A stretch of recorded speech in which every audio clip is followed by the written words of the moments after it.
Member for Pascoe Vale. Thank you, Deputy Speaker. And I'm very pleased to rise and speak on the Assembly's Economic and Infrastructure Committee inquiry report into the impacts of road safety behaviours on vulnerable road users.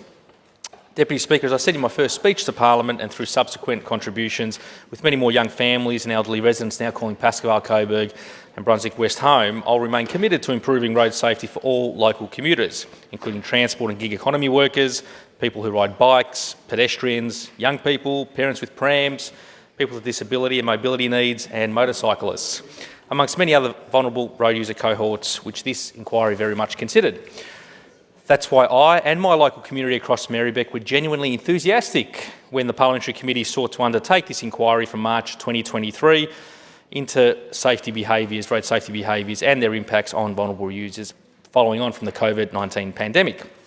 And Deputy Speaker, to say that we had a strong feedback from across the entire state and community is an understatement. We received in the order of 300 plus submissions, with some of the highest rates from any LGA coming from my Merri-bek community.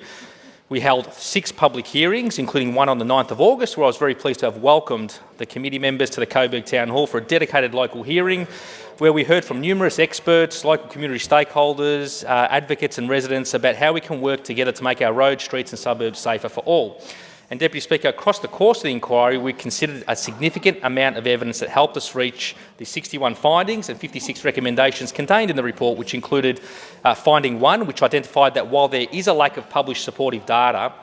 overwhelming anecdotal evidence suggests that Victorian driver behaviour has worsened during and after the COVID-19 pandemic in terms of increased aggression, impatience, risk-taking, inattention and rule-breaking. And this is sadly backed up by statewide overall road toll data, which shows that since the pandemic we've tragically experienced some of the highest number of road fatalities in many years. In 2023, vulnerable road users sadly accounted for 36% of all lives lost on Victorian roads, and in 2022 they made up almost half, of 47% of all lives lost. And the inquiry did find that restrictions placed during the COVID-19 pandemic created new travel patterns that affected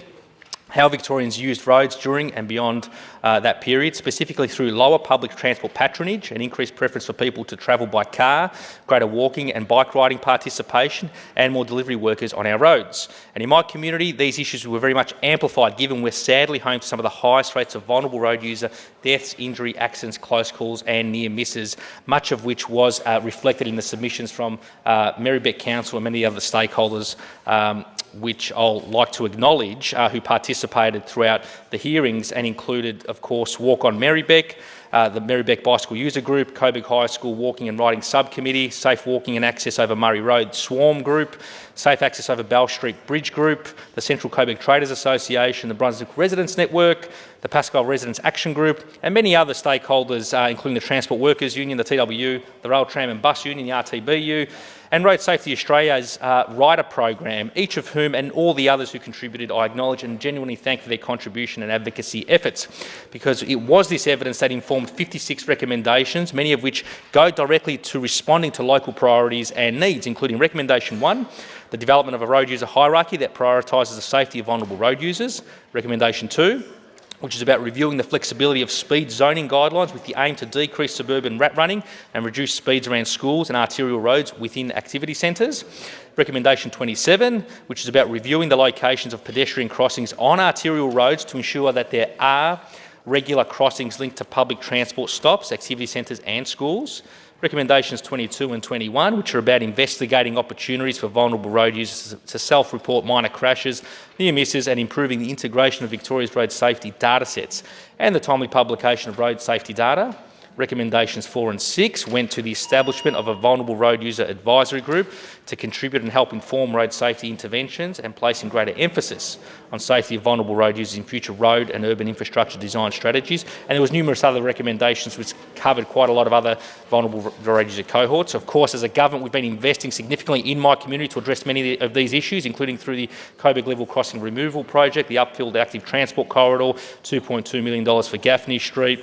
investment of $1.27 million in Nicholson Street, upgrades to Sydney Road, Landell's and Essex Street, Albion Street in Brunswick West, and many other local projects. But this report will continue helping us build on that work to lead to further improvements over time. And in that respect, I thank all the committee members for their work, the member for Ballerine, the chair, the deputy chair, the member for Shepparton, the member for Narrackan, the member for Glen Waverley, the member for Tarneit, and the member for Kew. I thank the dedicated committee secretariat, including Karen Risley and Mariana Stiliano, and all the others on the committee who participated. It was a fantastic inquiry. I look forward to the government's response.